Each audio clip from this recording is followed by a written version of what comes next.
এক ছিল হাসিম, একজন পরিশ্রমী কৃষক। নিজের জমি না থাকলেও পরের জমিতেই সে করত সাধনার চাষ। কিন্তু সে একা ছিল না, তার ছিল এক অদ্ভুত বন্ধু, একটা বাদর। নাম ছিল মুন্না।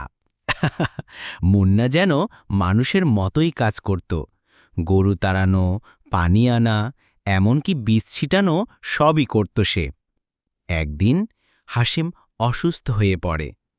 তখন পুরো ক্ষেতের দায়িত্ব নেয় মুন্না। আর ফলন?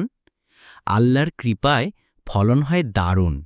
জমির মালিক এত খুশি হয় যে জমির অর্ধেকই দিয়ে দেয় হাসিমকে। হাসিম চোখে জল এনে মুন্নাকে জড়িয়ে ধরে। তুই শুধু বাদর না রে মুন্না, তুই আমার ভাই। এভাবেই এক পরিশ্রমী কৃষক আর এক চতুর বাদরের ভালোবাসা ছড়িয়ে পড়ে সারা গ্রামে। বন্ধুরা, এমন বন্ধুত্ব সত্যিই বিরল, তাই না? বন্ধুরা, এ কি, তারা কাঁদতেছে কারণ তোমরা কেউ এখনো সাবস্ক্রাইব ও লাইক করো নাই।